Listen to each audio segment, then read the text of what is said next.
Hey everyone, TV Mayhill here again, and we are going to continue this discussion on The Handmaid's Tale Season 1. We are talking about Episode 9, The Bridge. As I tell you guys in every video, it's important for you guys to watch these episodes yourself, then come look at me, for like 5-10 minutes, see my thoughts about it, and then go ahead and comment, at below, so then we can keep this party rolling. So go on Hulu, check out the season, check out the episode, and then hit me with your thoughts on this episode as well. So in this episode we find out that basically Offwarren's job is done. She's had the baby, she's nursed the baby for a while, and they're trying to have her give it up, and she's having a really hard time. I mean, it makes sense because you are, being with this child for 9 months. I've always heard that it's a bonding time. It's a bonding time, between the mom and the baby, so I can imagine that it's tough. And they try to do this whole ceremony to get her to give Angela away, and she does. But as we see, she kind of has a breakdown later on in the episode where she's trying to jump off along with Angela. And I expect Aunt Lydia sent her to a different home. I mean, I know it's their job, but it's like you're at that one house for however long you're there for. You have their child, you nurse the child, you have to give it away, and then you have to start all over again. It's kind of like moving. And I'm pretty sure for Janine, because they broke laws, they had extra altercations on the side, it affects her. And for me, it was scary. I didn't expect her to jump after she handed June the baby. I thought, okay, she's going to come down. June kind of, calmed her down and told her, hey, we have to think of the child at this point. But she jumped, and I knew she wasn't dead. It was just cold water. It was a couple of feet up. It might have hurt like hell, but I knew she wasn't dead. Now, the important part is Naomi, Offwarren's barren wife of the Putnam commander. I don't like that woman. That woman does not deserve to have kids just because she doesn't have the patience for a child, from what I've seen. And so I can see why Serena Joy gets kind of frustrated, because she's trying to help Naomi and Naomi doesn't want her help, because Naomi thinks she's all high and mighty because she's the one with the child, when it's like Naomi doesn't deserve to have a child. And then we find out that June actually gets to join Team Mayday at this point.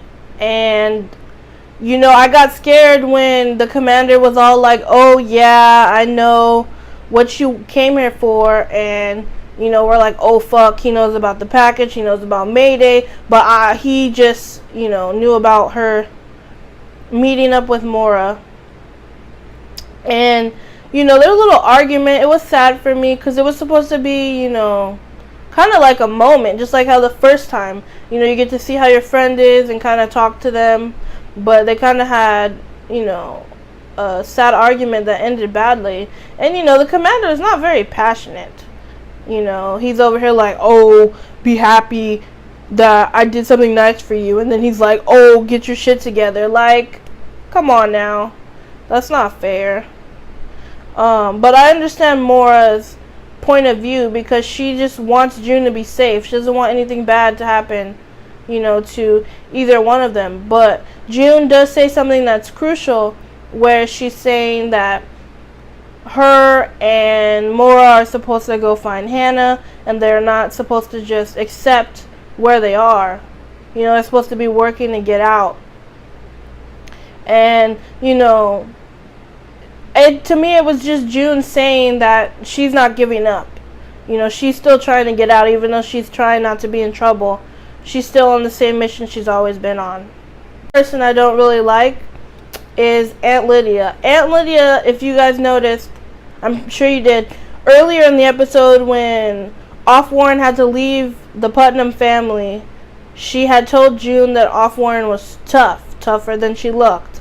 Then after she jumped off the bridge, Aunt Lydia wanted to say she was stupid. How is she going to switch that quickly? I think Aunt Lydia is just very, I don't want to say passionate like I said about the commander, but she's something else. Because in this situation, they're all women. And yeah, I know that, whatever their position is of Aunt Lydia's is also a woman position, but I wouldn't want that position. Bossing around under women for no reason. That's stupid. But, it is what it is. But we do see that Maura does end up getting June the package so she can give it to the Mayday team, which is awesome.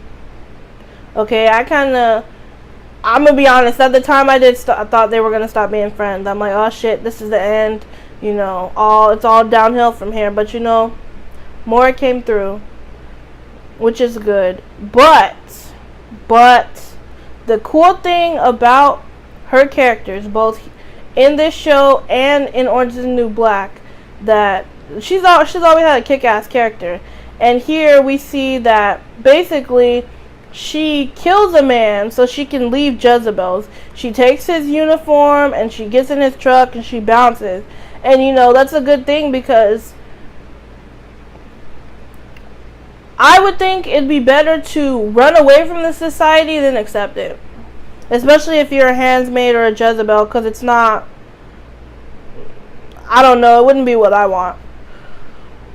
This season is coming to an end. I feel like these last couple episodes are going to be the most exciting. So go ahead and leave your comments below and let me know what you guys think. Go ahead and share it with other people that watching the show and might want to discuss it as well. Like it, subscribe it. I just want to thank you guys for taking your time today and watching this episode on The Handmaid's Tale, episode 9. And I hope that you guys have enjoyed this series so far, and I'm excited for the season finale.